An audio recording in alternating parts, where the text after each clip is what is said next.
Yo quiero decirles que coincido totalmente con lo que dicen los colegas. Creo que estamos viviendo un momento muy peligroso en la historia del país. Una de las cosas que a mí me explican que la sociedad, que las movilizaciones de la sociedad no sean mayores, es entre otras cosas que nos declararon una guerra.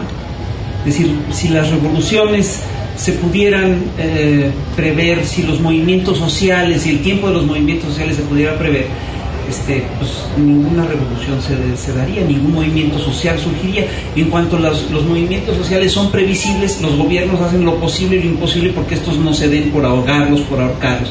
Y esto es lo que yo creo que esto es exactamente lo que nos ha pasado aquí en México. El descontento era muy claro en 2006. El estallido social era perfectamente previsible. Era previsible el enojo, era previsible la movilización, y lo que hicieron es que nos declararon la guerra.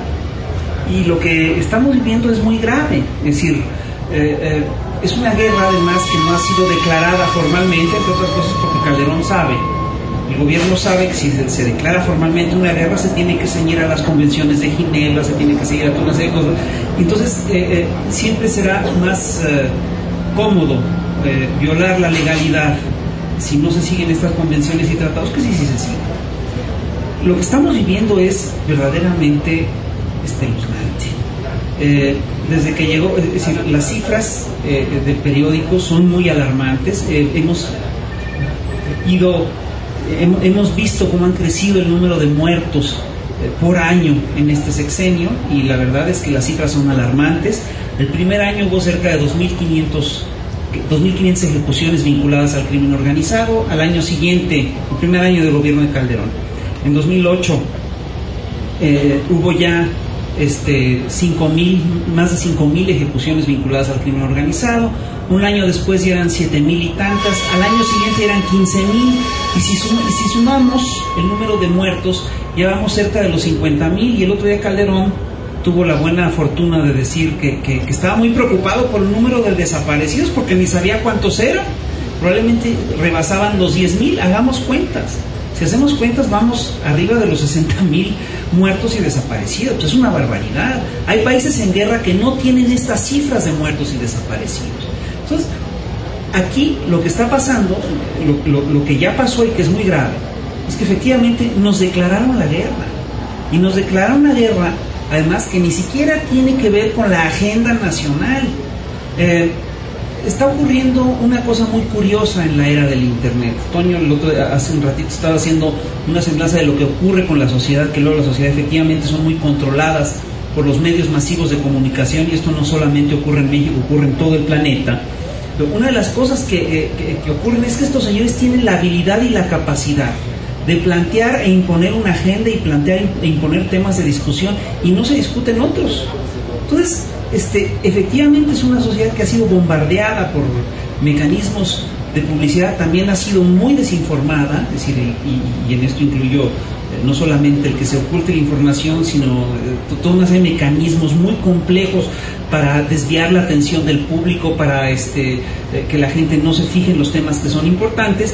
Pero lo que también es cierto es que en esta era del Internet la información está ahí. Es decir, si nosotros nos decidimos a buscar la información, la encontramos, y con relativa facilidad. Y se puede armar el rompecabezas de lo que está pasando en este país. Y lo que está pasando es verdaderamente muy grave. Sabemos que el 1 de septiembre de 2006, Calderón fue a la embajada norteamericana y fue desesperado. Y la embajada evaluó que Calderón se encontraba en una situación de debilidad extrema. Calderón pidió ayuda para llegar al gobierno y para sostenerse el gobierno, y sabemos que el embajador decidió formar un equipo de la misión para apoyar a Calderón en los asuntos que son estratégicos para Washington. Entonces, es decir, la cuenta es muy clara. El tema el tema a través del cual Calderón ha buscado permanecer en el gobierno y que es estratégico para Washington es ni más ni menos que la guerra de las drogas. La estrategia del control de la droga en este país. Entonces, y además hay toda una serie de informaciones. Esto lo sabemos por un cable de Wikileaks que se filtró y que se publicó en la jornada del año pasado. Sabemos además que el Washington Post y otras revistas norteamericanas publican con total desparpajo que aquí el ejército norteamericano está interviniendo en la guerra contra las drogas, contra el narcotráfico. El Washington Post publicó hace poco, se reprodujo aquí en México, que agentes de alto nivel, retirados y no retirados de diversas agencias norteamericanas, operan desde bases del ejército mexicano en la guerra contra las drogas. Sabemos que aquí opera un edificio, que hay un edificio en el que operan, un edificio de la Iniciativa América en la que operan agentes mexicanos y agentes norteamericanos. Sabemos que los sobrevuelos de la droga los controla un agente norteamericano. Sabemos un montón de cosas. Bueno, está claro que esto es una guerra en la que los gringos están metidos hasta acá. Sabemos del operativo Rápido y Furioso, sabemos de que se hizo otro operativo antes, pero lo que es increíble es que todavía no ha calado en la opinión pública la idea de que es una guerra que no es nuestra, es una guerra de los gringos. Es una guerra que han hecho los gringos en este país y que han impulsado los gringos en este país, entre otras cosas, para detener el auge de los gobiernos antineoliberales en América Latina. Eso está clarísimo. Ahora, yo lo que les quiero preguntar, ¿ustedes creen que es una buena idea ir con los gringos a pedirles ayuda para resolver el tema de la droga? Para empezar, es un acto de traición a la patria, pero para seguir, es una estupidez absoluta, porque los gringos no son parte de la solución del problema de la guerra contra el narcotráfico. Ellos son el problema. Estados Unidos es el principal consumidor de drogas del planeta. Bill Clinton lo dijo en una ocasión. Estados Unidos consume la mitad de todas las drogas que se consumen en el mundo. Entonces, cuando los gringos nos dicen que quieren acabar con las drogas, es porque se las quieren acabar. Se las quieren echar toditas.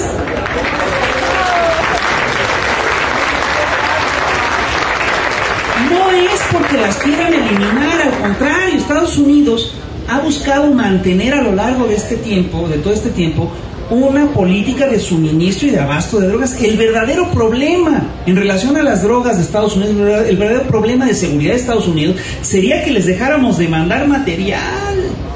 Tú imagínate a 15 millones de adictos en Estados Unidos que anden todos erizos.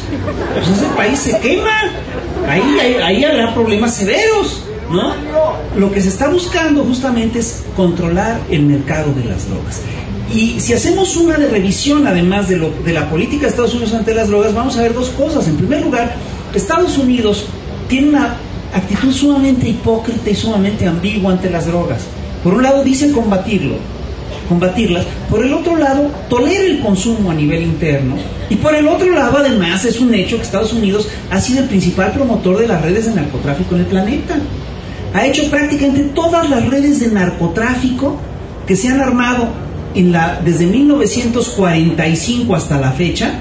Todas las ha armado la CIA, la DEA, el ejército norteamericano, y todo esto está documentado no por gente trivial, está documentado por el Congreso norteamericano, por académicos norteamericanos, por la prensa norteamericana. Y Estados Unidos, y esto está también documentado por toda esta gente, ha utilizado las guerras de las drogas para dos cosas: para desestabilizar gobiernos que no le gustan y para estabilizar gobiernos que sí les gustan. ¿Ustedes creen que podamos estar en uno de los dos casos? Pues yo creo que sí. Yo creo que este gobierno sí les gusta y han buscado estabilizarlos a como de lugar. Y es cierto que el dinero de las drogas te genera una estabilidad económica brutal. Es decir, las cifras, es decir, no hay cómo fiscalizar puntualmente el negocio de las drogas porque se trata de un negocio ilegal. Pero hay estimados que son muy claros. Una oficina binacional de aduanas del año antepasado sacó un estudio, una oficina binacional de aduanas México-Estados Unidos, sacó un estudio que decía que los narcotraficantes en México recibían entre 19,000 y 29,000 millones de dólares del narcotráfico, para operaciones del narcotráfico. Es una cantidad brutal de dinero. Y a una agencia de investigación de seguridad multinacional que es la agencia Kroll, estima que esa cifra es muy baja, que en realidad lo que le llega a los cárteles mexicanos es una cantidad que oscila entre los 25,000 a los 45,000 millones de dólares. Para que se den una idea de cuánto es eso, México en 2009 recibió menos de 31,000 millones de dólares por la venta del petróleo. Es decir, que esto es más que la venta del petróleo. Y es mucho más que las remesas de migrantes. Entonces, ante lo que estamos es ante una economía que está narcotizada. El problema es profundo y el problema es severo. Es una economía que está narcotizada. Felipe Calderón dice que combate al narcotráfico. Sin embargo, su combate al narcotráfico es muy chistoso, porque lo combate estrictamente a nivel de calle. Es como si tú quisieras detener a una empresa, a una fábrica, y no cortaras las redes de flujo de capital y no cortaras la comercialización, nada más estuvieras deteniendo a los obreros que trabajan en la fábrica. Digo, no es la estrategia. Si de veras quisieran detener el tráfico de drogas, tendrían que atacar las redes de lavado de dinero, tendrían que atacar las redes de protección política, tendrían que hacer un trabajo integral, y ese no lo hacen. Lo que sí están haciendo lo que sí están siguiendo es una estrategia que ha usado Estados Unidos en otros países de América Latina. Lo que vimos el otro día es fantástico. Este grupo de los matacetas es increíble. Fíjense, es claramente... A ver, yo quiero que me expliquen qué son. A ver, vamos a pensarle, qué difícil está el tema. Se visten como... parecen militares. Tienen armas reglamentarias de la Marina. Operan en una zona controlada por la Marina. Piden que los ciudadanos le tengamos confianza a la Marina y al Ejército y que hagamos denuncias. Digo, ¿qué será? Vamos a pensar. A ver, Paco, ¿tú qué crees que puedan ser? No digo que no son matacetas, pero también creo que están ustedes sobre el colgón. Entonces vengo a anunciarles que a pesar del interés se están robando minutos de lo que sigue. Bueno, ya no nos lo robamos, lo vamos a dejar aquí. Nada más concluyo. Es decir, esta es una guerra que no es nuestra. Nos declararon la guerra. Nos vinieron los gringos a declarar la guerra en nuestro país. Hay varias visiones de lo que es esta guerra. Hay quien piensa que es una guerra muy exitosa y que, oye, ¿puedes fumar en otro lado? Todavía más allá, por favor. Sí. Yo pensé que Paco se estaba quemando, pero no. Es decir, hay quien piensa que esta es una guerra muy exitosa y que el gobierno finalmente está haciendo lo que se tenía que hacer y que finalmente se está enfrentando al crimen organizado. Hay quien piensa que el gobierno está llevando mal esta guerra contra el crimen organizado. Yo estoy convencido de que esta es una guerra muy exitosa para esta gente. Y prueba de ello es que Ciudad Juárez es la ciudad más violenta del mundo y El Paso, Texas, que es la ciudad vecina, es la segunda ciudad más segura de Estados Unidos. Es una guerra que le sirve a Estados Unidos, a los propósitos de Estados Unidos, en la que los mexicanos estamos poniendo todos los muertos. Y aquí yo lo único que quiero pedirles es que impulsemos el movimiento, impulsemos el grito, no más sangre.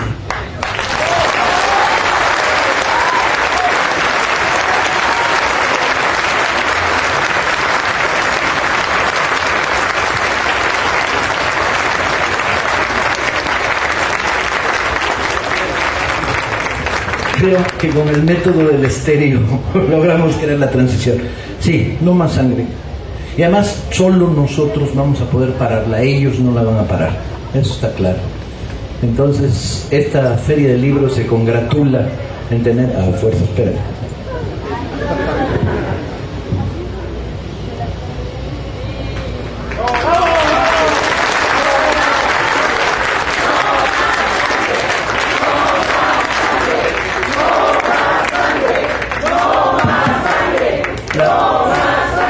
La última vez que me dieron uno de estos me piqué el dedo y estuve sangrando. Gracias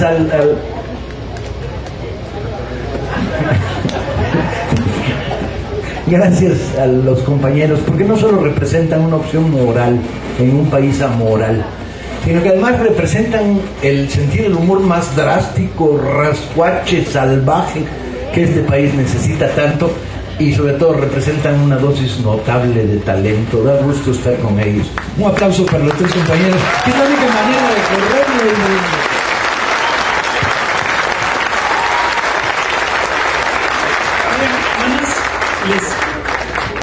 Ya que Paco no nos permite hablar en este lugar, lo único que quiero decir es, miren, el libro que sacamos, toda esta información viene vertida en el libro Narcotráfico para Inocentes. Búsquenlo y si pueden, cómprenlo. Muchas gracias. Editorial El Chamuco.